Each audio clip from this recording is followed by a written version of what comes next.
એટલે કે અવશ્ય કહી દીધું છે કે ચોક્કસ અને જરૂરથી થાય છે, આ કાળમાં પણ થાય છે, એમાં કાળની અપેક્ષા આવી નથી.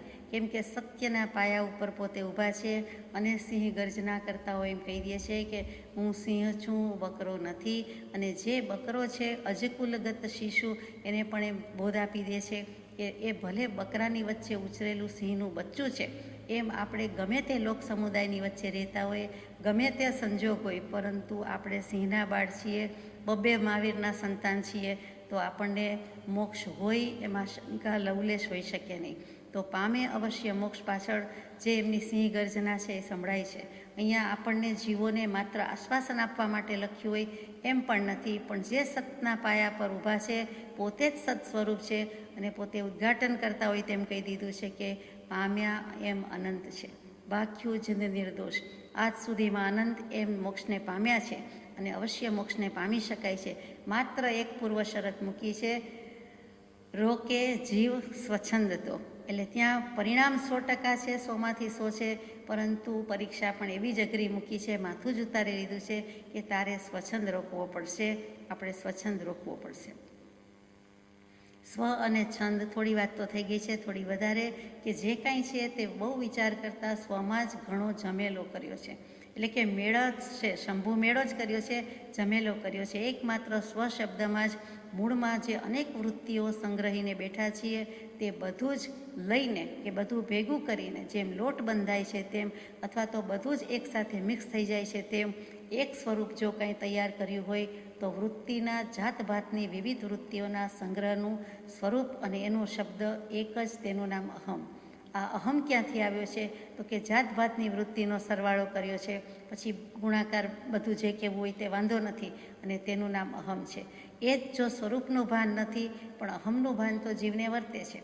કરવાનું છે સ્વરૂપનું ભાન, આત્માનું ભાન, હું આત્મ સ્વરૂપ છું, હું આત્મા છું, એની બદલે એને અહમનું ભાન વર્ત્યા કર્યું છે. અને આટલો જ ફરક છે, અહમ અને અરહંત સુધીની યાત્રામાં ફરક જુઓ તો આટલો જ છે. અહમ ભાવ તો છે જ, અહમની અસ્તિત્વની અસ્મિતા એની પાસે છે જ, ક્યારેય એમ નથી થતું કે હું આત્મા નથી, કે હું નથી, એમ થતું નથી, પરંતુ એની સાથે ભળેલું છે તે અહમ છે, અને એ જરાક ફેરફાર થઈ જાય છે એટલે અરહંત સુધીની યાત્રા છે.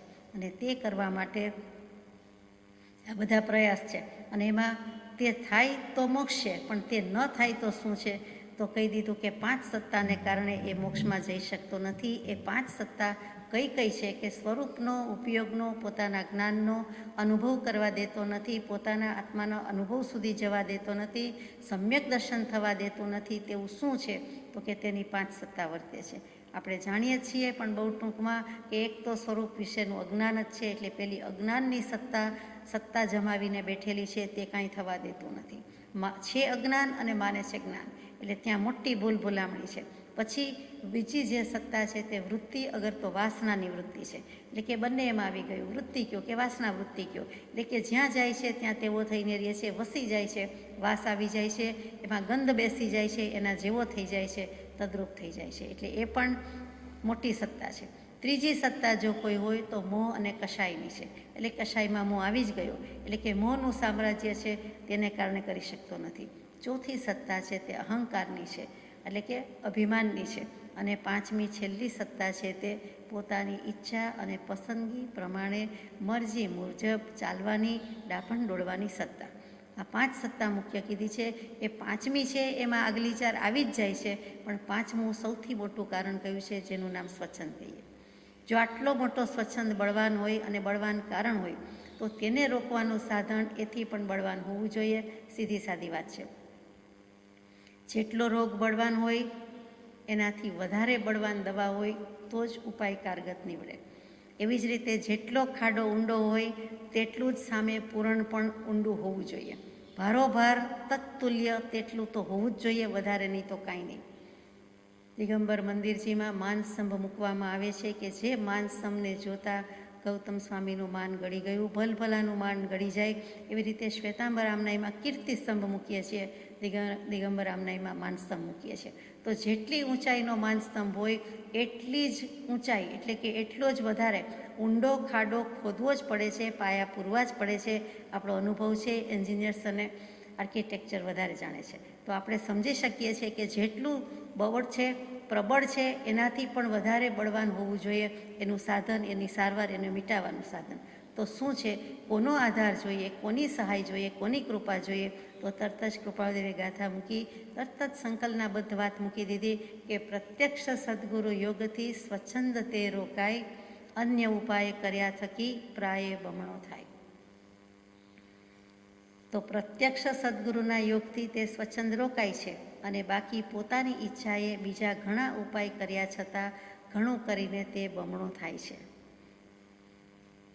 એવું કેવું કે બીજા ઉપાય કરીએ તો સ્વચ્છંદ બમણો થાય અને સદગુરુની કૃપાથી કરીએ કે એના આશ્રય કરીએ તો એ સ્વચ્છંદ વિલય થાય, એટલે કે નાશ પામે. તો કે સ્વચ્છંદ, ઈચ્છા, ડાપણના પ્રકાર ગમે તેટલા હોય, પણ તે બધી સત્તાઓને જો કોઈ ટાળનાર અને રોકનાર સાધન હોય તો એક જ છે, અને તેનું નામ એક જ કહું છું, પ્રત્યક્ષ સદગુરુ યોગ. એમ કૃપાળુદેવે મૂક્યું છે કે પ્રત્યક્ષ સદગુરુ યોગથી સ્વચ્છંદ તે રોકાય. સ્વચ્છંદ રોક્યા વિના તો ચાલે એમ નથી. આપણે પણ એટલું સ્વીકારીએ છીએ કે રોકવો જ પડશે, એ વહેતો જ રહે છે, એની બદલે રોકો એને કોઈ અટકાવો. તો પ્રાપ્તિ થાય, સદગુરુની પ્રાપ્તિ થાય એટલે સ્વચ્છંદ રોકાય. તો કે પ્રાપ્તિ અને યોગમાં ફરક છે. અહીંયા કૃપાળુદેવે યોગ શબ્દ મૂક્યો છે, તે વિચારવા જેવો છે કે માનો કે સદગુરુદેવ આપણને કોઈ મળ્યા, એમની પ્રતીતિ થઈ, એમનામાં શ્રદ્ધા વિશ્વાસ મૂક્યો, એટલે કે આપણે એમની પાસે ગયા, બેઠા, કદાચ સ્વાધ્યાય પ્રવચન હોય તો સાંભળ્યું, પછી વાત કરવાનો સમય મળે તો વાત કરી, એમની આજ્ઞામાં રહેવાની ઈચ્છા દર્શાવી, અને પછી બહુ મજા આવી, બહુ સુંદર સત્સંગ, બહુ સુંદર સ્વાધ્યાય, ઘણી બધી સુંદર વાત કહી, મારા દોષ પણ કહ્યા, એમ પણ થાય. અને પછી મજા આવી કે આનંદ આવ્યો, એટલી જ વાર કરીને, હાજીયા કરીને આપણે લગભગ ત્યાંથી નીકળી જઈએ છીએ, એટલે કે ત્યાંથી રવાના થઈ જઈએ છીએ, અથવા ફરીવાર યોગ ન પણ બાજે. હજુ તો પ્રાપ્તિ જ થઈ. એક તો ધારો કે અને માનો કે છે, જોને તો છે. માનો કે સદગુરુદેવનું સરનું સાંપડ્યું અથવા તો ક્યાંક સાંભળ્યું અને આપણે સદગુરુની સન્મુખ ગયા, પછી આટલે સુધી આવીએ છીએ, પણ ત્યાં સુધી હજુ પ્રાપ્તિ જ થઈ, પણ યોગ શબ્દ કંઈક જુદો છે. એટલે કૃપાળુદેવે અહીંયા યોગ મૂક્યો છે કે મજા આવી, આનંદ આવ્યો, અને ફરી બીજી વાર આવીશું, જરૂર જઈશું, અથવા તો આપણે એમ કહીએ કે અમે ક્યારે આવીએ, વગેરે વગેરે. પણ તે હજી યોગ નથી. યોગ યુજ એટલે જોડવું, જોડાણ. યોગ ક્યારે કહેવાય? તો કે સદગુરુની આત્માની એટલે કે જ્ઞાન ચેતના સાથે આપણું જોડાણ થઈ જાય, આપણું અનુસંધાન થઈ જાય, તો તેને યોગ કહેવાય. તેની સાથે યોગ કે જોડાણ ક્યારે થાય? તો કે તેના ઉપયોગમાં આપણો ઉપયોગ સ્થિર થઈ જાય, સમ્યક થઈ જાય, તો તેવા જ કોઈ યોગે અસંગ એવું આત્માનું સ્વરૂપનો અનુભવ આપણને થવાનો છે. બીજા બધા ઉપાયથી થવાનો શક્યતા નહીવત છે. નથી એમ નહીં, કોઈકને બીજું નિમિત્ત થાય, કોઈકને ત્રીજું નિમિત્ત થાય, પણ સત્સંગના યોગે જે જીવને અસંગ થવાનો મહા અભૂતપૂર્વ અદ્ભુત સંગ સાંપડે છે, સાધન સાંપડે છે, એ બીજું કોઈ નથી. એટલે કે એક તો સ્વચ્છંદ રોકે છે, એટલે તો ત્યાં સન્મુખ થાય છે. સન્મુખ થાય છે, વિશ્વાસ પ્રતીતિ પણ આવે છે, અને લગભગ પાકું થઈ જાય છે, પરંતુ હજુ પ્રાપ્તિ જ થઈ. પરંતુ યોગ ક્યારે? તો કે તે વખતે એની જે દશા થઈ જાય છે તેનું નામ યોગ કીધું છે. તો પ્રત્યક્ષ સદગુરુ યોગથી સ્વચ્છંદ તે રોકાય. એ યોગમાં બીજું શું થાય છે? તો કે તે જે તે સદગુરુ હોય તેની સાથે જો શ્રદ્ધા પ્રતીતિ આવી, તેના પ્રત્યે સદભાવ આવ્યો, તો તેની સાથે ટ્યુનિંગ થઈ જાય છે. આપણે વ્યવહારમાં ટ્યુનિંગ શબ્દ વાપરીએ છીએ કે મારે ને એને મેળ બેસતો નથી, જામતું નથી, વાત બેસતી નથી, મજા આવતી નથી, જોઈએ તેવું જામતું નથી, મન મેલાપી સત્સંગ નથી, એમ જુદા જુદા શબ્દથી બેલાવીએ છીએ. હકીકતમાં ટ્યુનિંગ થતું નથી. સંગીતના સાજિંદા હોય, વાજિંત્ર હોય, બધું હોય, એ પણ સ્વર ને તાલ કેવો મેળવે છે, એવી રીતે સૂર બેસતા નથી. સૂર એની જગ્યાએ છે, તાલ એની જગ્યાએ છે, વાજિંત્ર એની જગ્યાએ છે, પણ જે સમયે જે સૂર વહેવડાવે છે, ગાનાર અને બજાવનાર, અને એમાં બંને વગાડનાર હોય તો પણ બંને વાદ્યની જે જુગલબંધી થાય છે, એ જુગલબંધી એ જ ગુરુ શિષ્યનો સંબંધ, અને એ થવું જોઈએ. તો કે પ્રત્યક્ષ સદગુરુ યોગે સ્વચ્છંદ તે રોકાય, અન્ય ઉપાય કર્યા થકી પ્રાય બમણો થાય. બીજા બધા ઉપાય કરીશું તો બમણો થશે, બેવડો થશે. એ અહંકાર ઊભો થાય છે, એમાંથી બેઠો હતો, એ અહંકાર સૂતો હતો, આડો હતો, બેઠો હતો, કાંઈક સુષુપ્ત અવસ્થામાં હતો, એ બીજા ઉપાય કરતાં પોતાના દોષ તો જતા નથી, સ્વચ્છંદ તો જતો નથી, પણ ઓન ધ કોન્ટ્રારી એથી ઉલટું બમણો થાય છે, એટલે કે ડબલ થાય છે. એટલે કે અહંકાર ઊભો થાય છે, એનું સુષુપ્ત સ્વરૂપ છે એ જાગૃત થઈ જાય છે. પોતાની સુષુપ્ત ચેતના જાગૃત થવી જોઈતી હતી, એની બદલે એ થાય છે. એટલે કે ડબલ થઈને ઊભું રહે છે. જેટલી ગાડી આપણી ખોટા રસ્તે ગઈ હોય, રિવર્સમાં હોય, એટલું જ આપણે પાછું આગળ જવું પડે, ફોરવર્ડ કરવી પડે. એ આપણે રોજબરોજનો જાણીતો અનુભવ છે કે જેટલું ઊંધું ચાલ્યા, જેટલું ખોટું ચાલ્યા, એટલું જ એ દિશામાં પાછા એટલા કદમ મૂકીને અવળીએમાંથી સવડી આવવું પડે છે. તો અહીંયા પણ ડબલ થઈ જાય છે, એ ડબલ કરવું નથી. અને દૃષ્ટાંતથી સમજીએ તો ખ્યાલ આવે જ છે, પણ વધુ સ્પષ્ટ થાય કે મહાવીર સ્વામીના સમયની વાત અને ગૌતમ પ્રભુના સમયની વાત. તો ગૌતમ સ્વામી અને આનંદ શ્રાવક. તો ગૌતમ સ્વામી સાધના કરતાં એટલે કે આનંદ શ્રાવક સાધના કરતાં પૌષદ શાળામાં એમને અવધિ જ્ઞાનનો વિશિષ્ટ પ્રકાર છે તે વિશેષ પ્રકારનું અવધિ જ્ઞાન થઈ ગયું. ગૌતમ સ્વામી છઠના વર્ષી તપ કરતા હોય કે ઉપવાસ કરતા હોય, એ છઠના પારણે આનંદ શ્રાવકને ત્યાં જ્યારે પધારે છે ત્યારે આનંદ શ્રાવક વોરાવે છે, પારણું કરાવે છે અને પછી એટલે કે ગોચરીમાં આપે છે, આહારદાન કરે છે. અને તે વખતે શ્રાવક જે પૌષદ શાળામાંથી જ આવ્યા હોય છે અને જે આ જ્ઞાન થઈ ગયું હોય છે એટલે પૂછે છે કે હે ગૌતમ સ્વામી, મને આવું અવધિ જ્ઞાન વર્તે છે, આટલી અવધિ દેખાય છે, આટલી અવધિ સુધીનું બધું વિશેષ દેખાય છે, તો આવું જ્ઞાન હોઈ શકે? સાચી વાત છે, મને થયું જ કહેવાય કે કેમ? જુઓ, એનો વિનય છે, પાકું કરાવે છે. અને ગૌતમ સ્વામીને 4 જ્ઞાનના ધણી છે, તો પણ કેવળ જ્ઞાન નથી. અને તે વખતે કહે છે કે હું મહાવીર સ્વામીને પૂછીને કહીશ, તેમ છતાં પૂછ્યું છે તો જવાબ તો આપવો જોઈએ. એટલે એમણે એમ ફરમાવ્યું કે ગૃહસ્થ દશામાં આટલું જ્ઞાન ન સંભવી શકે અને આટલી વિશેષ અવધિનું આપને જ્ઞાન થયું છે તે ન હોઈ શકે. એટલે શ્રાવકજી, એ ઠીક લાગતું નથી. તમે એ બધા અવધિ જ્ઞાની કે મનઃપર્યોજ્ઞાની, અહીંયા અવધિ જ્ઞાનીની વાત છે, એની આશા જ ના કરવા જેવું થાય, આટલું જ્ઞાન હોઈ ન શકે. ત્યારે શ્રાવકજી કહે છે, આનંદજી કહે છે કે ના, પણ થયું છે, મને આટલું દેખાય છે. તો ત્યારે તરત જ ગૌતમ સ્વામી કહે છે કે હું મહાવીર સ્વામીને પૂછીને પછી કહીશ. એટલે કે ગૌતમ સ્વામી મહાવીર સ્વામી પાસે ગયા. ગૌતમ સ્વામી 4 જ્ઞાનના ધણી છે, અનંત લબ્ધિ નિધાન છે, તો પણ કહી દે છે કે આટલું જ્ઞાન ગૃહસ્થને ન થાય. એટલે કે સામાન્યપણે શાસ્ત્રમાં આવતી વાત હશે તે પ્રમાણે ન થાય, પરંતુ આનંદ શ્રાવકને થયું એટલે આ પ્રમાણે વાત આવી. મહાવીર સ્વામી પાસે જઈને પૂછે છે, સવિનય પૂછે છે કે આ પ્રમાણે મેં કહ્યું છે તો એ સાચી વાત છે? ગૌતમ સ્વામી કહે છે કે આનંદને જે શ્રાવકજીને જ્ઞાન થયું છે એ સાચું કહેવાય કે ખરેખર એને એટલું વિશેષ અવધિ જ્ઞાન થયું છે? ત્યારે મહાવીર સ્વામીએ કહ્યું કે સાચી વાત છે, તે શ્રાવકને અત્યારે તેટલું વિશેષ અવધિ જ્ઞાન પ્રવર્તે છે. અને તમે ભૂલ કરી છે, તમે આશાતના કરી છે, તમે સદ્ભુત વચનનો મિચ્છામિ દુક્કડમ કે અસદ્ભુત વચનનો મિચ્છામિ દુક્કડમ એમ કહ્યું છે, અને તે ભૂલ છે, અપરાધ છે, તમે તેની ક્ષમા માગો. ગૌતમ સ્વામીએ એમ કહ્યું નથી કાલે જઈશ પછી જઈશ, પણ ગૌતમ સ્વામી પણ છઠના ઉપવાસ કરતા હતા.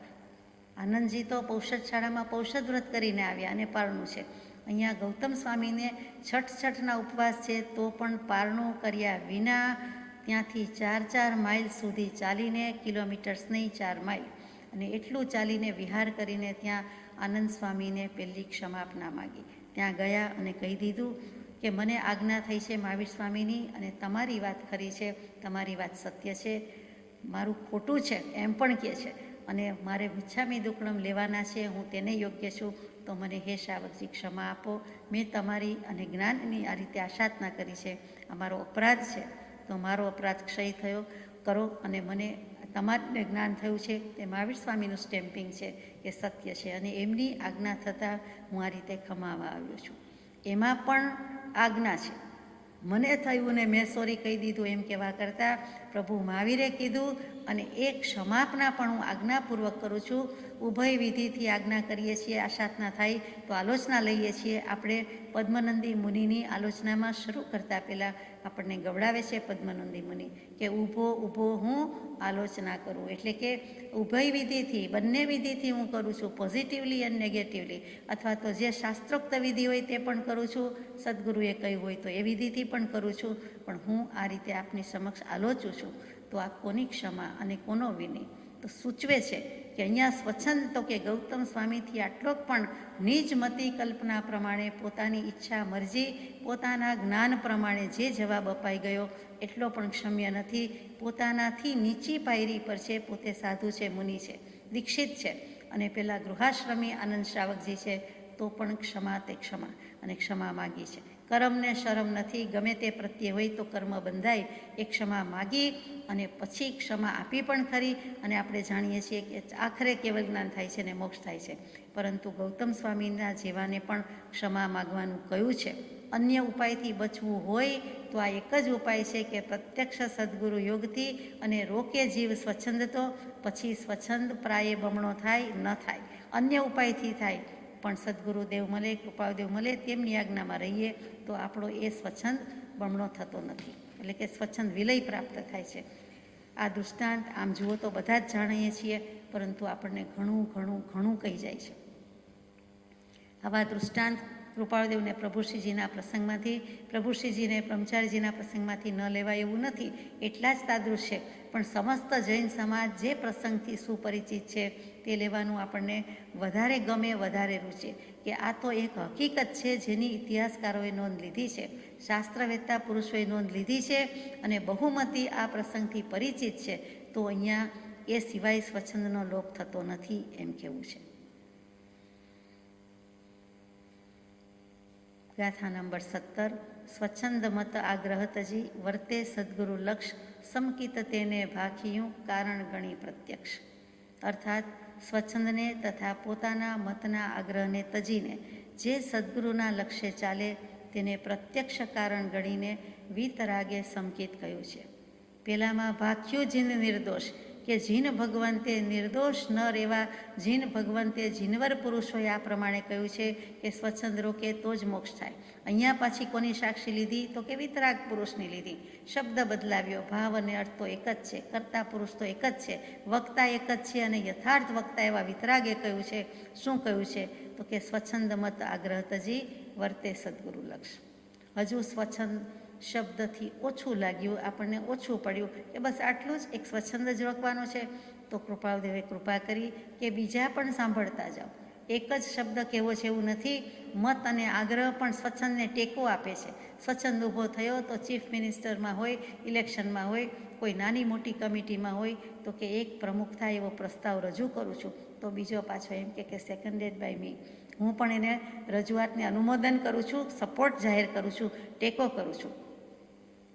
તો મત અને આગ્રહ બંને ઊભા થયા છે, સ્વચ્છંદભાઈને ટેકો કરે છે. સ્વચ્છંદ તો હતો જ, હજી ગયો નથી, ત્યાં મત અને આગ્રહ ઊભા થયા અને તે એમ કહે છે કે જો તે છે તો ત્યાં સુધી સદગુરુનો લક્ષ પણ થતો નથી, સદગુરુના સ્વરૂપ પ્રત્યે પણ લક્ષ થતો નથી. પણ સ્વચ્છંદ જાય, મત જાય, આગ્રહ જાય, પછી સદગુરુના સ્વરૂપ પ્રત્યે લક્ષ થાય છે. પેલું સદગુરુની પ્રાપ્તિ થઈ, એક તો પ્રાપ્તિ જ દુર્લભ છે, એમાં વળી પ્રાપ્તિ થઈ, પછી યોગ, તો કે યોગ ત્યારે જ થાય છે અને યોગ થતાં સદગુરુ જેમ કહે છે તેમ એના સ્વરૂપ પ્રત્યે લક્ષ જતાં હવે આપણે સ્વચ્છંદ, મત અને આગ્રહ છોડવાની વાત પર આવીએ. એટલે કે સદગુરુ, સદગુરુનો યોગ અને સ્વચ્છંદનો નિરોધ અને સ્વચ્છંદની ઉપરાંત મત અને આગ્રહ એ પણ છોડવાની વાત આવી. તો આગળ જઈએ. આનંદગંજી મહારાજ કહે છે તેમ કારણમાંથી જ કાર્ય થાય, કારણ વગર કાર્ય ન થાય. આપણે પણ જાણીએ છીએ, દરેક જૈન સિદ્ધાંત કહે છે, દરેક જ્ઞાની પુરુષ કહે છે કે કારણ હોય તો જ કાર્ય થાય, કારણ વિના કાર્યની નિષ્પત્તિ થતી નથી. આનંદગંજી મહારાજ શું કહે છે કે કારણ જોગે હો કારજ નીપજે, એમાં કોઈ ન વાદ, પણ કારણ વીણ કારજ સાધીએ રે, એ નિજ મત ઉન્માદ, એ નિજ મત ઉન્માદ. કારણથી કાર્ય ઉપજે એમાં કોઈને વાંધો નથી. બિયારણ સિવાય પાક ન થાય, માટી સિવાય માટીનો ઘડો ન જ થાય અને જમ્યા વિના આપણા ભૂખનું શમન થતું જ નથી. તો આ બધી વાત છે એ તો 100%ની વાત છે. એવો જ નવો નક્કોર નથી, જૂનો છે, અનાદિકાળથી છે. એ બધા સિદ્ધાંતને ટક્કર મારે એવો આ નક્કર સિદ્ધાંત છે કે કારણ વિના ન કાર્ય કાંઈ, કારણ હોય તો જ કાર્યની નિષ્પત્તિ છે. અને એટલા માટે અહીંયા કારણ મૂક્યો છે શબ્દ કે સમકિત તેને ભાખિયું કારણ ગણી પ્રત્યક્ષ. એ કારણ શું છે એ વિચારવાનું છે. ઉપાદાન કારણ, નિમિત્ત કારણ, અંતરંગ કારણ, બહિરંગ કારણ, એમ તો ઘણા કારણ કહીએ છીએ. અહીંયા કયા કારણની વાત છે? તો કે સમ્યક દર્શન થવા માટે, સમ્યક દર્શનને કાર્ય કીધું, એના માટે આ જે કારણ છે તે છે પ્રત્યક્ષ સદગુરુ, એનો લક્ષ્ય અને એના માટે એનો બોધ જે છે, આજ્ઞા છે, એનું સેવન. કે સ્વચ્છંદ, મત અને આગ્રહ છોડીને આવો અથવા તો ત્યજી દો. જેટલા ત્યાગ થતા જાય એટલા હાથમાં મગજમાં રાખીને હૃદયમાં રાખીને બેઠા હોય, ઓછા કરતા જાઓ એમ જાણે કે કહેતા હોય તેવી આ વાત છે. કેમ કે નિર્વિકલ્પ દશાનો અનુભવ કરવો છે, નિશ્ચય સમ્યક દર્શન જોઈએ છે, શુદ્ધાત્માનો અનુભવ જોઈએ છે, સમ્યક દર્શન જોઈએ છે. તો એમને મળતું નથી. જે સમ્યક દર્શન વેદાંતની પરિભાષાથી એમ કહે કે અન્નમય કોષ, મનોમય કોષ, પ્રાણમય કોષ, વિજ્ઞાનમય કોષ અને આનંદમય કોષ, આ પાંચે પાંચ કોષથી પર તત્વ છે. પંચ મહાભૂતથી પર છે એમ પંચકોષથી પર તત્વ છે. એવું કોઈક તત્વ વેદાંત દર્શન શંકરાચાર્યજી નેતિથી કે ન ઈથી ન એથી, આ પ્રમાણે નથી, તે પ્રમાણે નથી, નેગેટિવલી બધું જ કહે છે કે આત્મા આવો નથી, આત્મા તેવો નથી. આત્મા કેવો છે તો કે બધું જ નથી કરતાં જે બાકી રહી જાય છે છું તે સ્વરૂપ, તે અસ્તિત્વ ભાવ, અસ્થિ સ્વભાવ તે આત્મા છે. એટલે એ ગાથા આવશે ત્યારે એની વાત કરીશું. અત્યારે તો એમ કે આ અનુભવ વિના મોક્ષ નથી, આ સમ્યક દર્શન વિના મોક્ષ નથી, નિશ્ચય સમ્યક દર્શન વિના, અનુભવ સહિતના સમ્યક દર્શન વિના મોક્ષ નથી અને નથી જ. તે જ વસ્તુને કબીર સાહેબજીએ અનંત રીતે કીધું છે, અનેક રીતે કીધું, પણ એક વાક્યમાં કહું તો मन मस्त हुआ तब क्या बोले, मन मस्त हुआ तब क्यों बोले, मन मस्त हुआ तब कैसे बोले. એક સુંદર ધ્રુવ પંક્તિ છે કે જ્યારે મન મસ્તીમાં આવી ગયું, આત્મા મસ્તીમાં આવી ગયું, નિજાનંદની મસ્તી અનુભવી, આત્માનો અનુભવી રહેલો આત્મા શું કામ બોલે, કેવી રીતે બોલે અને શું બોલે અને કેવી રીતે બોલી શકે, કેવી રીતે કહી શકે. ગમે તેટલી પ્રેરણા કરો, અતિશય પ્રેરણાએ વાણી પણ પછી મૌનપણાને પામે છે. તે કૃપાદેવના શબ્દો કે ગમે તેટલી વાણી કહે પણ પછી એટલી પ્રેરણા કરતી હોય, એટલી અનુમોદના કરતું હોય પણ બોલી જ ન શકે, કહી જ ન શકે એવું અવક્તવ્ય રૂપે રહેલું આત્માનું સ્વરૂપ અનુભવ ગોચર માત્ર રહ્યું છે. તે જ્ઞાનને કેવી રીતે વાત થાય? તો તે અનુભવ દશાની વાત છે. કબીર સાહેબની વાત બિલકુલ ખરી કે મન મસ્ત હુઆ તબ ક્યું બોલે. બોલવાનું રહ્યું જ શું, પ્રયોજન જ નથી. અને શું બોલે, કેવી રીતે બોલે, બોલી શકતા નથી, કહી શકતા નથી. તે પુરુષ મૌન થાય છે, અપ્રતિબદ્ધ થાય છે, અસંગ થાય છે અને મોક્ષે જાય છે. એટલે કે તે આત્માની દશા તો ઓર જ છે. તો એવા કૃપાળુ દેવ, બધા શાસ્ત્રો ન સમજાય, બીજી ભાષામાં હોય, સંસ્કૃત પ્રાકૃત સમજવા જવાના નથી, અર્ધમાર્ગી શીખવા જવાના નથી. તો આવી ગુજરાતી ભાષામાં, અને વળી આપણે ગુજરાતી થયા એટલે કે સમજી શકીએ, સામાન્ય રીતે પણ સમજી શકીએ, સહેલાઈથી સમજી શકીએ તેવી ભાષામાં લખ્યું કે સ્વચ્છંદ મત આગ્રહ તજી. સ્વચ્છંદની વાત તો યથાશક્તિ થઈ ગઈ. પછી મત અને આગ્રહ આવ્યો. તો મત શું? તો કે માન્યતા, પોતાનો અભિપ્રાય, જે કંઈ હું માનું છું, આમ મને આમ લાગે છે, મને આમ ઠીક લાગે છે વગેરે શરૂ થાય છે નાની મોટી વાતમાં. ધર્મની વાતમાં, આત્માની વાતમાં તો પંડિતો, ધુરંધરો, શાસ્ત્રજ્ઞો કે બધા લડે છે અને એને તો દુઃખનો પાર નથી. જે કહેવાઈ ગયું તે પાછું ખેંચવામાં વાર લાગે. આમ નહોતું કે આમ ન હોય, અથવા આ ભૂલ થઈ, અથવા તો હું નથી સમજ્યો, અથવા આના પછીના માર્ગની મને ખબર નથી એમ કે તો પંડિત નહીં. એટલે કે સાચા પંડિત સાચા અર્થમાં છે એ તો સમ્યક દૃષ્ટિ છે, બધું કબૂલ કરશે. પણ બાકી શુષ્ક જ્ઞાની છે, પંડિતો છે, એ અધ્યાત્મ જ્ઞાની ન હોય એવા જે બધા જ્ઞાની છે તે, એટલે કે પંડિતો કહેવાય છે તે તો પાછું પણ ખેંચી શકતા નથી, પાછું ફરી શકતા નથી. પરંતુ બીજા જરૂર ખેંચી શકે. સંત સદગુરુ સત્પુરુષ સહજ સ્વભાવે વાત જ કરે અને એમને ક્યાંય ભૂલ થાય નહીં, થાય તો એ પાછી ખેંચતા એમને નાનપ નથી, શરમ નથી. પરમ લાઘવ એમનામાં છે, પરમ નમ્રતા છે, પરમ વિનય છે. કેમ કે માથે તીર્થંકર દેવ છે, જગતનો નાથ છે, અને માથે પોતે કરેલા સત્પુરુષ હોય તો એમ પણ હોય. તો ધીંગ ધણી એને કીધો છે, એના ધણી છીએ, એની નથ પહેરી છે, એ જે નથ છે અથવા તો એને શરણ રૂપે રાખ્યું છે, એના શરણે પડેલા છીએ. એવા સદગુરુ કે સત્પુરુષ ક્યારેય પાછી પાની કરવામાં નારપ ન સમજે. એમને જોકે કરવાનું આવતું જ નથી, પણ માનો કે આવ્યું તો તરત જ તે સંત સત્પુરુષ સદગુરુ ખરા કે વિનય હોવાથી, પરમ વિનય હોવાથી, માથે ભગવાન રાખ્યા હોવાથી, પરમેશ્વરનો ભવભ્રમણનો ડર હોવાથી તરત જ અપેક્ષા જુદી રીતે કહેવાની હોય તો એ પણ કોઈ નહીં ન દુભાય તે રીતે સમજાવી દે છે, કહી દે છે. નથી કહેતા, નથી સ્વીકારતા તે દુઃખી છે અને તે મત છે. એટલે કે મત એ સાવ છાંટો છે, પણ મત સત્ય તો નથી જ. મત અગ્નિનો તણખો છે, પણ મત અગ્નિ નથી. અગ્નિ કોઈ પણ વસ્તુને બાળી શકશે, એના કર્મો નાશ પામી શકાશે, પરંતુ જ્ઞાનથી થાય છે, જ્ઞાનરૂપી અગ્નિથી, ધ્યાનરૂપી અગ્નિથી થાય, સતથી થાય. મત કોઈ દિવસ આ કરી શકે નહીં. એ અગ્નિના તણખાથી આ કામ સરવાનું નથી. મત અધૂરો છે, મત કહેતા જ અપૂર્ણ છે, મત કહેતા જ ખંડિત છે. એની સામે જે પ્રમાણ કહીએ છીએ, જ્ઞાન કહીએ છીએ, એ સાચું છે. એ ટોટાલિટીના લક્ષમાં લે છે, સમગ્રપણે કહે છે, સમગ્ર વસ્તુનું સ્વરૂપ સમજીને જેમ છે તેમ જોઈ જાણીને અનુભવીને કહ્યું છે. એટલે કે આ સત વસ્તુની વાત જ જુદી છે. સતના કટકા પડી શકતા નથી, મતમાં કટકા ભાગ વિભાગ પડી શકે છે. સત સત જ છે, એ અખંડ છે. એટલે કે સતમતની વાત જે છે ને એ વિચારવા જેવી છે. મત છોડશું, મતનો આગ્રહ છોડશું ત્યારે જ સત પ્રગટવાનું છે. કેમ કે સત તો છે જ, ઉપર મતને આગ્રહના લપેડા કરી દીધા છે, આવરણ કરી દીધું છે, પોતે જ કર્યું છે અને પોતે જ છોડવાનું છે. બીજો કોઈ છોડાવવા આવતો નથી. સદગુરુનો યોગ થાય અને છૂટે, પરંતુ છોડવું તો પોતે પડે છે. એટલે કે સ્વચ્છંદને ટેકો દેનારા મત અને આગ્રહ પડખે થઈ ગયા છે, એની બાજુમાં ભરાઈ ગયા છે, એને પણ કાઢવાના છે. અને સ્વચ્છંદ ત્યાં પણ છે કે અમારી દશા તો થઈ ગઈ, અમને તો જ્ઞાન પ્રગટ્યું, તો એમ કદી માની ન લેવું. ચડાવનારનો તૂટો નથી જગતમાં, ચડાવનારા મળશે. ઝુકાવી દેનારા તો મળે છે કે તમે તો બહુ આગળ, તમે તો તમારી દશા, તમારું આમ, તમારું તેમ. તો ખરેખર માયલો તો બંડ પુકારીને કહેતો જ હોય કે મા જાણે બાપ અને આપ જાણે પાપ. ખરી માને ખરા બાપની ખબર છે અને ખરા આત્માને પોતાના પાપની, પોતાના અપરાધની પણ ખબર છે કે હું ક્યાં છું. જગતની દૃષ્ટિમાં, દુનિયાની અદાલતમાં એ કદાચ નિર્દોષ પુરવાર થાય અથવા નિર્દોષ માને, પરંતુ પોતાને પોતાના દોષનો, પાપનો, અપરાધનો, પોતાના સ્ટેટસનો, પોતાનું કયું સ્ટેજ છે, ક્યાં છે, ખરેખર ત્યાં છે કે કેમ, એ તો પોતે જ જાણે. અને પોતાની જાગૃતિને, ઉપયોગને કદી વેકેશન હોઈ શકતું નથી. જાગૃતિને એક સમયનું પણ વેકેશન નથી. એ વિચારવા જેવું છે. બોધને, ઉપદેશને વેકેશન હોય, સદગુરુ આપે કે ન પણ આપે, આપણે સાંભળીએ કે ન પણ સાંભળીએ, પણ આપણી જાગૃતિ એટલે કે ઉપયોગથી એક પળ પણ ભરનાર તે મહાવીરના બોધને પાત્ર છે. તો એ જે ઉપયોગથી એક પળ પણ ભરવો, સમય માત્રનો પ્રમાદ, ગૌતમ સ્વામીને કહ્યું, આપણને પણ કહ્યું, કર્તવ્ય નથી. તો એ જે સમય માત્રનો પ્રમાદની વાત આવી, અહીંયા પળભરના પ્રમાદની વાત આવી અને ઉપયોગની વાત આવી, એ આપણને પોસાય તેવું નથી. એટલે 9 ગ્રહ છે. જ્યોતિષ વિજ્ઞાનમાં 9 ગ્રહ બહાર પડ્યા છે, 1-2 હમણાં નવા બહાર પડ્યા છે, પરંતુ જીનાગમમાં તો 88 ગ્રહ મૂકેલા જ છે.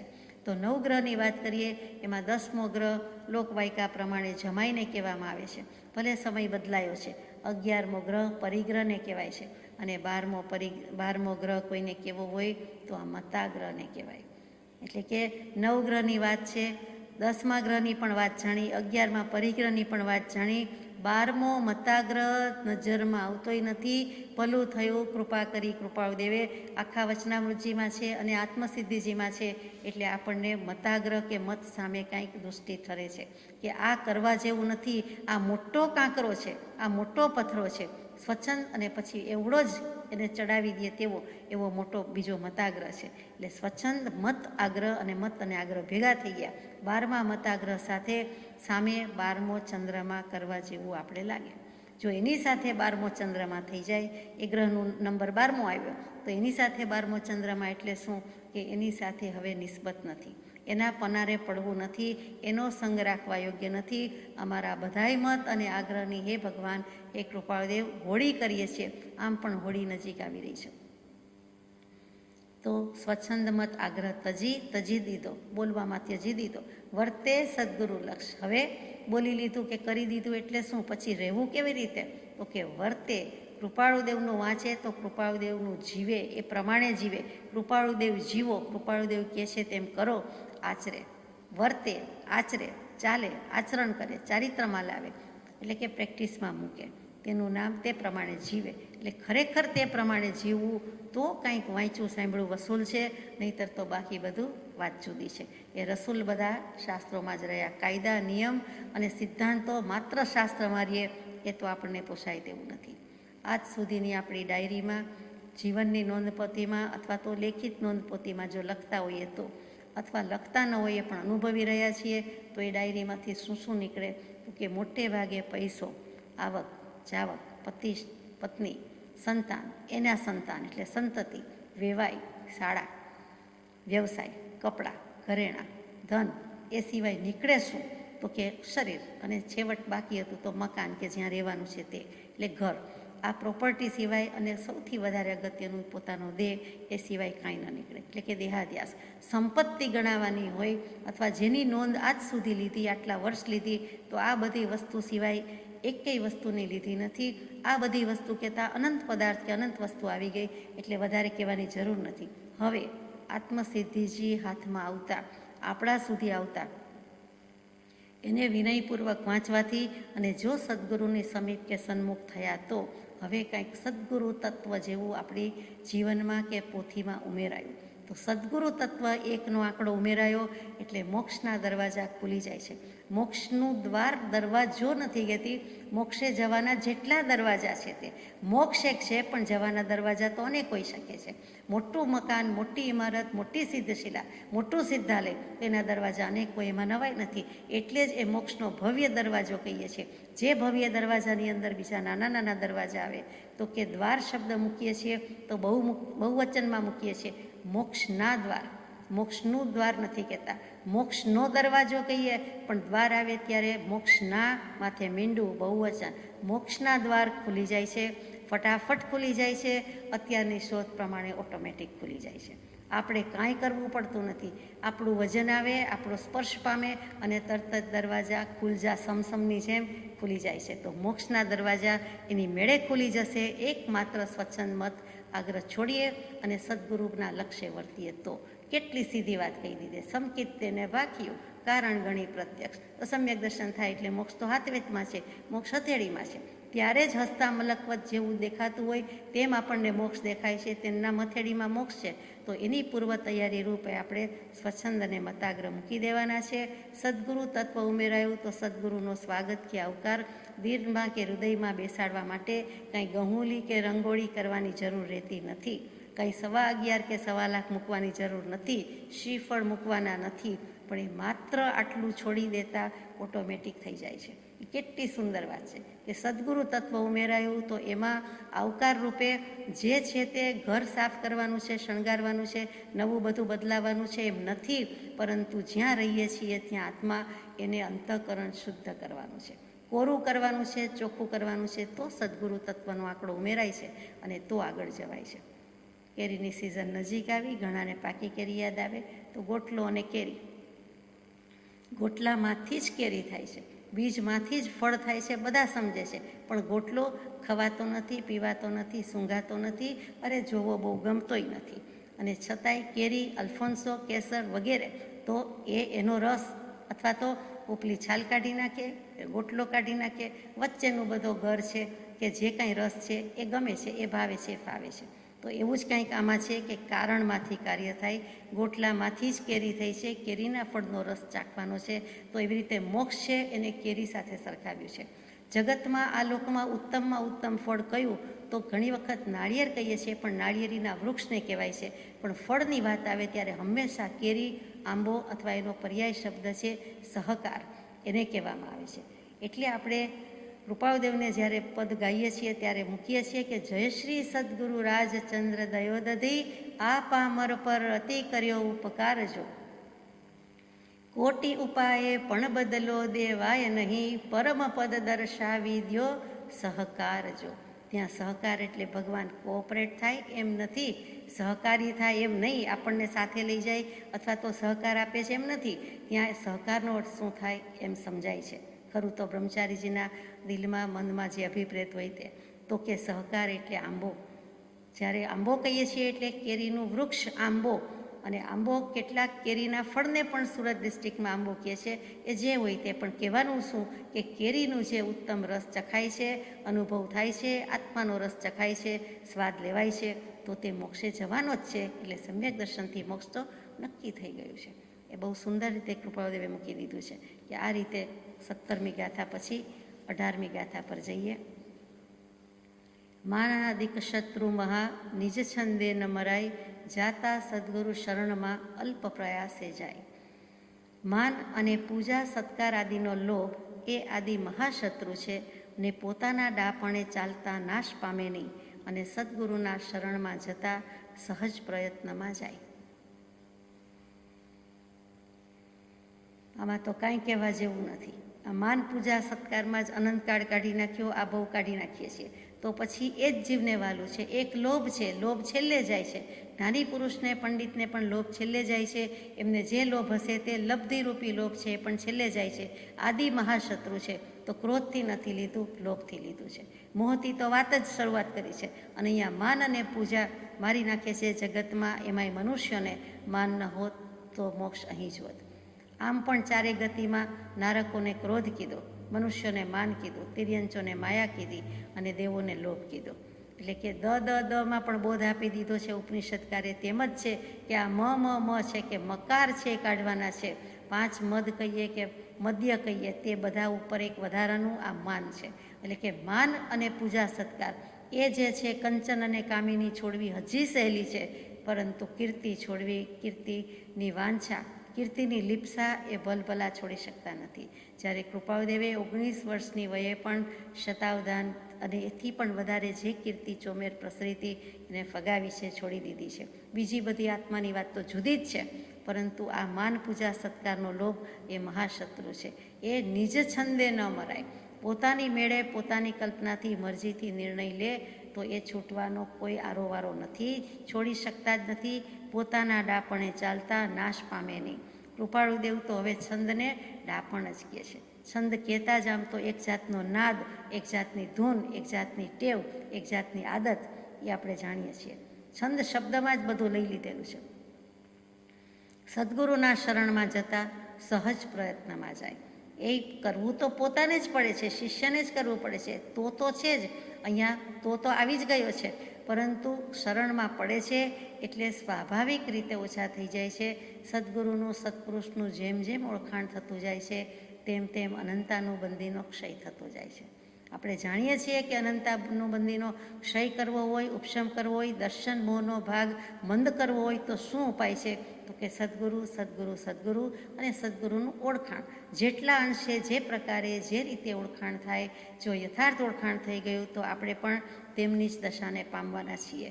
એટલે આ ગાથામાં વધારે કાંઈ કહેવાનું મન થાય એવું નથી કે માન મૂકવાની જ વાત છે, માન મોડી દેવાની વાત છે, બીજું કાંઈ કરવાની વાત નથી. મા શબ્દ પણ મજાનો છે.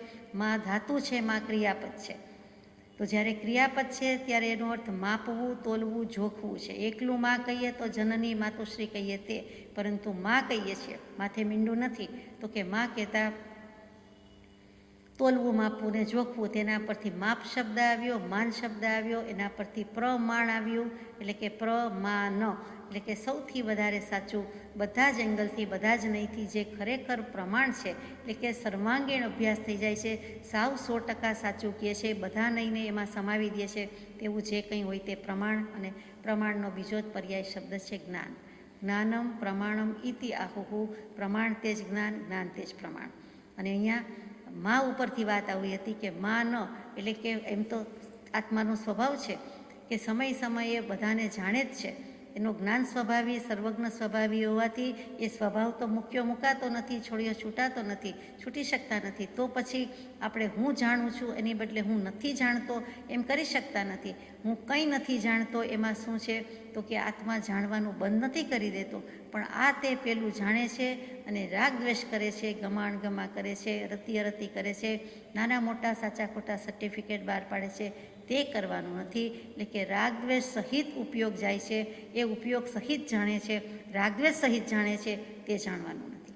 બાકી જાણવાનું કામ તો નિરંતર રહેવાનું છે. એ જ વસ્તુ અહીંયા આવી ગઈ કે માન એટલે હું જાણું છું એ તો રહેવાનું જ છે. હું તોલું છું, જોખું છું, મને આવડે છે, મને ખબર છે, હું છું, આત્મા છું તો કરી શકું છું. અને પોતાના ત્રાજવા, કાટલા, તોલા બધું બરોબર છે તો જોખી એમાં ના નથી, પરંતુ જોખવામાં રાગ અને દ્વેષ છે.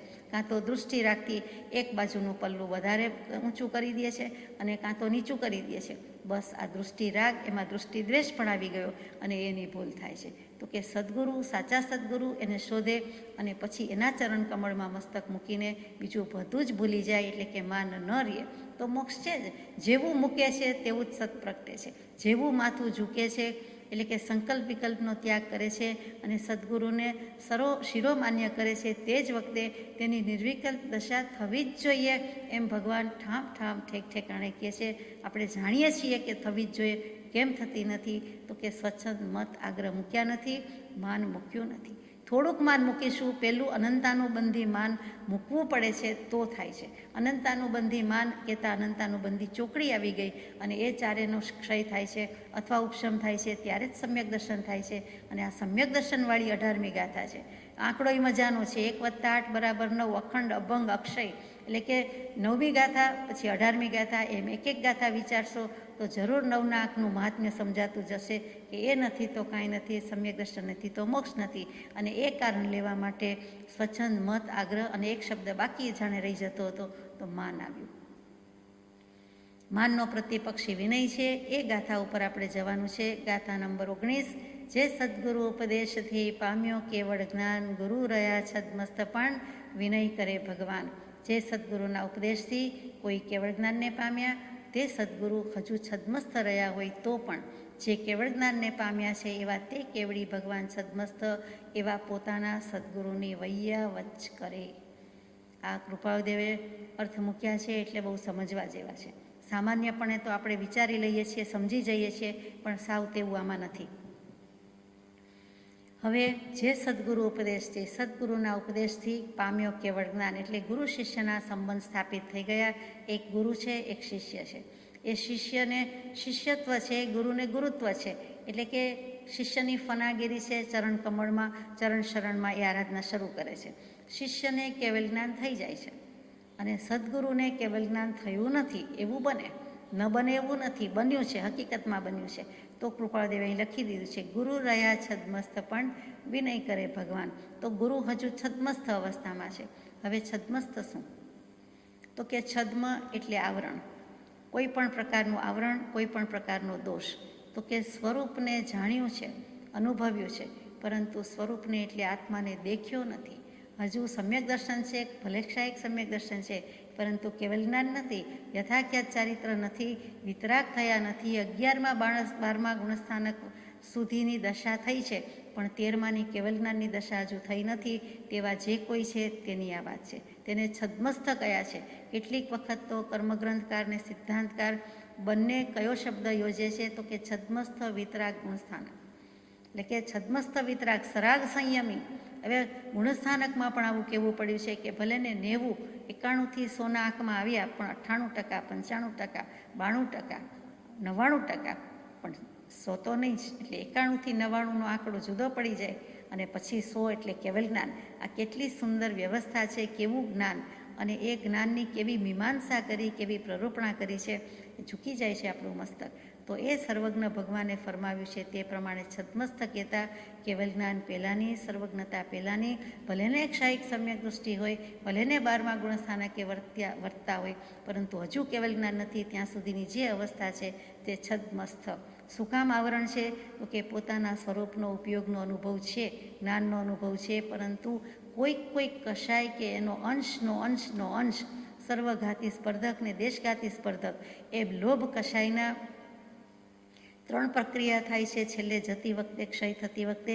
એમાં કિટ્ટીકરણની પ્રક્રિયા સુધી પહોંચ્યા કે ન પહોંચ્યા, તો એ 3 પ્રક્રિયામાંથી પસાર થવાનું છે. એટલે કે રજ માત્ર જેટલું, રજની રજ જે આપણને તો કદાચ દેખાતી નથી, એવો પણ દોષ કે કશાય ન રહેવો જોઈએ. અને એ છે ત્યાં સુધી છદમસ્ત છે, અને એ જ્યાં સુધી આવરણ છે ત્યાં સુધી પોતાના આત્મપ્રદેશને અથવા એક સમયનું, એક પ્રદેશનું, એક પૂતગલનું જે જ્ઞાન થવું જોઈએ, એક પરમાણુનું જ્ઞાન થવું જોઈએ, તે થતું નથી. યાને કેવલ જ્ઞાન થતું નથી. એટલે કે એટલું પણ બાકી રહી ગયું, કચાશ રહી ગઈ, તો તે આવરણ છે. પોતાના સ્વરૂપ પર હજી એટલો અંશ માત્ર નહીં જેવું, બોલીએ ત્યાં ઉડી જાય ફોતરા જેવું, પણ હજી આવરણ છે એમ કહેવાય. તે છદમસ્ત અવસ્થા છે. એટલે કે જાડી મોટી તો છે જ, પણ આ પાતળામાં પાતળી, ઓછામાં ઓછી પણ આ છદમસ્ત અવસ્થા છે. તો ગુરુ હજુ છદમસ્ત રહ્યા છે, પરંતુ વિનય કરે ભગવાન. પણ શિષ્ય છે એ હવે ભગવાન થઈ ગયા છે. એટલે કૃપાળુદેવે પણ વિનય કરે શિષ્ય એમ નથી લખ્યું, વિનય કરે ભગવાન. એ શિષ્ય કેવલ જ્ઞાની થઈ ગયા અને એ ભગવાન થઈ ગયા, અને એ હજુ પોતાનો વિનય છોડતા નથી. એટલે કે ગુરુનો વિનય કરે છે, અને એ છદમસ્ત હોવા છતાં અને પોતે કેવલી હોવા છતાં વિનય ગુણનું એટલું પ્રાધાન્ય, મહાત્મ્ય અને સામર્થ્ય છે. અવિનાભાવી સંબંધ છે. આ માર્ગનું બીજું નામ જ વિનય માર્ગ કહીએ તો ખોટું નહીં, પણ એમ કહીએ તો વિનય મિથ્યાત્વમાં જતું રહેવાય. એટલે માર્ગ તો મોક્ષનો જ છે, પરંતુ વિનયનું આટલું સામર્થ્ય હોવાથી તે છોડી શકતા નથી. એટલે કે છોડવા યોગ્ય લાગતો નથી, તે તો વિનય એટલો જ કરે છે. વિનય શબ્દ આવે એટલે 3 બાબત આવે. આમ તો વિનય શબ્દ સમજવો એટલે બહુ મોટી વાત છે, સમજવા માટે મોટી વાત છે, અને ઘણી કલાકો પછી કદાચ સમજાય અથવા ઘણી કલાકો એમાં જોઈએ એની અપેક્ષા છે. આપણે એવું કરતા નથી. વિનયની મુખ્ય 3 બાબત 2-5 મિનિટમાં જ લઈએ કે વૈયાવચ, શુશ્રૂષા અને સેવા. પહેલો ભાગ મૂક્યો વિનય કહેતા વૈયાવચ, એટલે આપણે જેને વ્યવહાર વિનય કહીએ છીએ તે. તો આ ગુરુ શિષ્યના સંબંધ છે, મુનિદશા છે, અથવા તો સાધુ અને શિષ્ય, અથવા તો બંને સાધુઓ એમ કહીએ તો ઠીક છે, એનો સંબંધ છે. તો વૈયાવૃત્ય આપણને ગૃહાશ્રમીને પણ લાગુ પડે છે. કેવી રીતે પડે કે ગૃહાશ્રમી છે, સંસારમાં છે, અને જે સર્વસંગ પરિત્યાગી છે, એમનું જે કંઈ વિવેક, વિનય, વૈયાવત સેવા કરે છે એ બધું પણ વૈયાવત છે. તો એને ઓરાવીએ છીએ, એમને જરૂરી વસ્તુ લાવી આપીએ છીએ, દાન આપીએ છીએ, ભેટ આપીએ છીએ, અથવા તો એમનું જે કાંઈ વિનય કરીએ છીએ એ બધો જ વૈયાવૃત્ય શબ્દમાં કહેવાય. આ જૈન પારિભાષિક શબ્દ છે.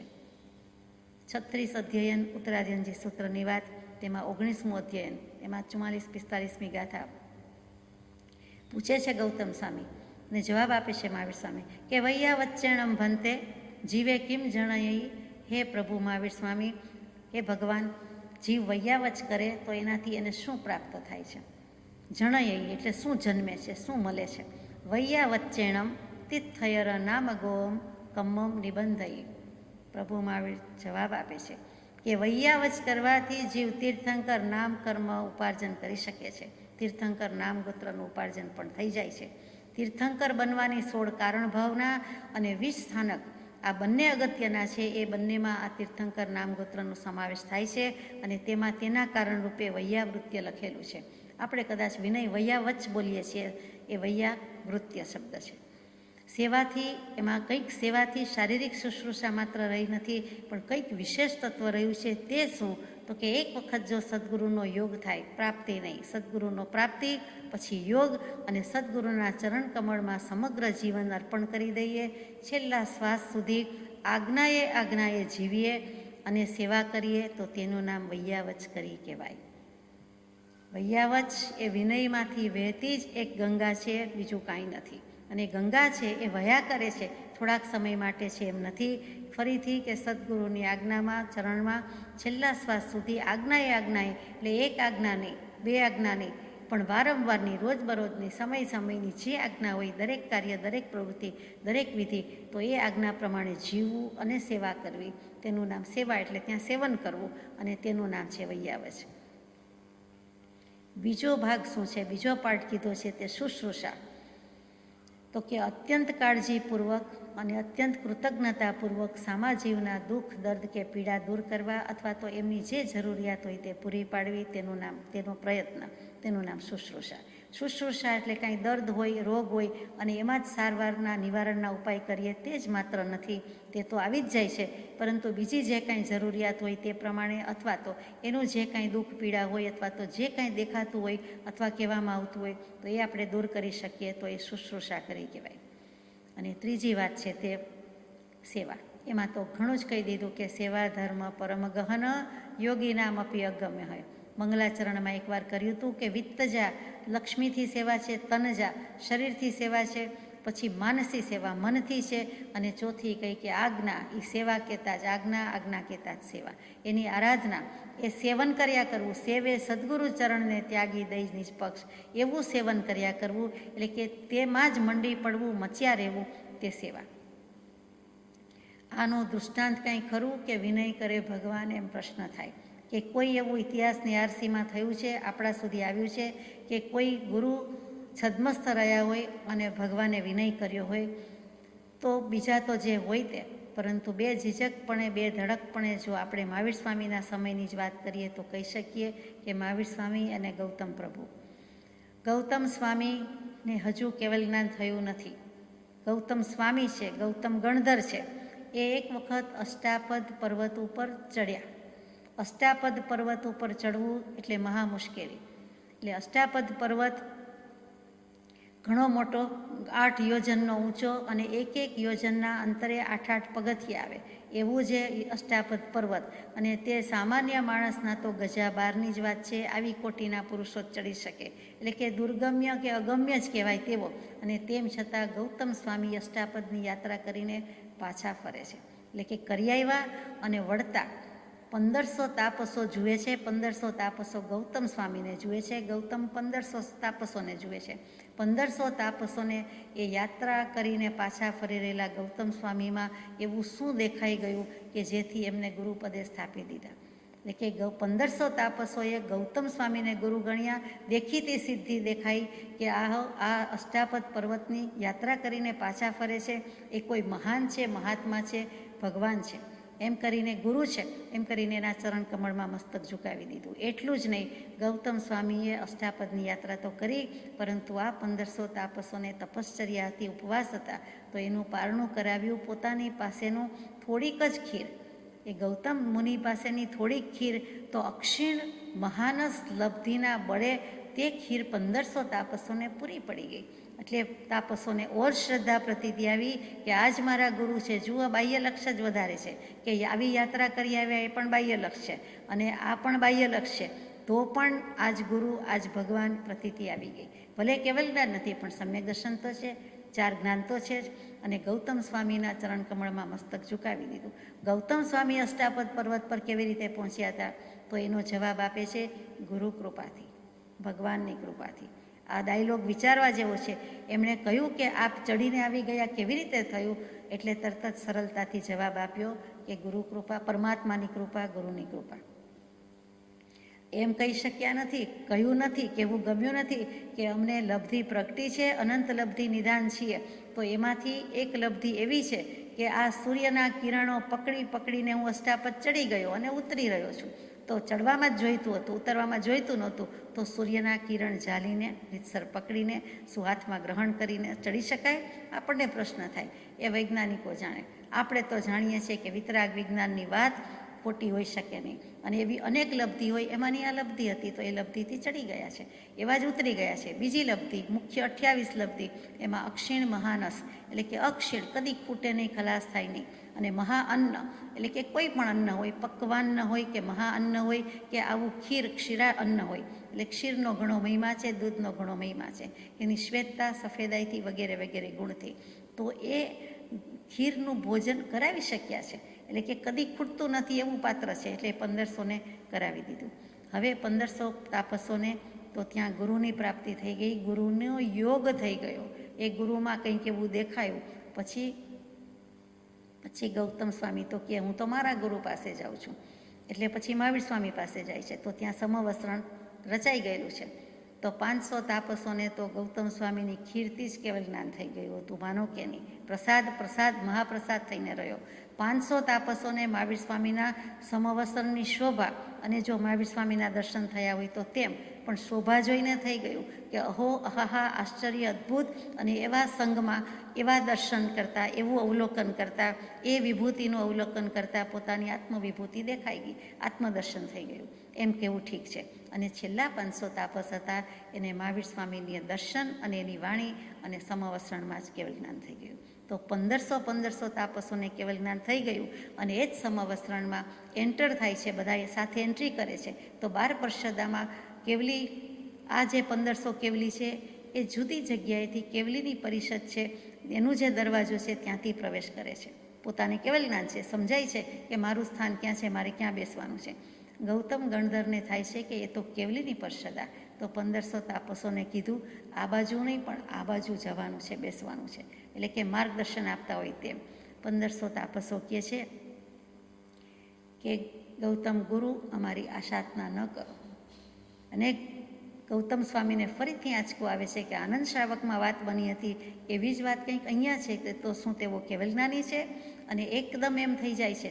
એટલું જ નહીં, ખેદ અને વિષાદ પણ થાય છે. આશ્ચર્યની સાથે આનંદ નથી, પણ ખેદ વિષાદ થાય છે કે અહો, અને આશાતના તો નથી કરવાની. એટલે એમને રસ્તે જવા દીધા, પોતે પોતાનું સ્થાન હતું ત્યાં લીધું. પોતે પણ ગણધરની પદવી પ્રાપ્ત છે, જેવા તેવા નથી, પરંતુ ખેદ થયો. અને મહાવીર સ્વામીને પૂછે છે કે મને ક્યારે કેવલ જ્ઞાન થશે, ક્યારે ક્યારે રે હે પ્રભુ આપશો આ બાળકને ભાન, જાગો હે જીવો રે મોહ કરો પરો. એ જ જવાબ મહાવીર સ્વામીનો હતો કે ગૌતમ સ્વામી, તમે મારો મોહ ન રાખો, મારા પર પ્રશસ્ત રાગ ન રાખો. જે રાગ છે એ રાગ વશાત તમને કેવલ જ્ઞાન થતું નથી. સમય માત્રનો પ્રમાદ પણ કર્તવ્ય નથી, અને આ રાગ સમય લૂંટી જાય છે, માટે તે કરવા જેવું નથી.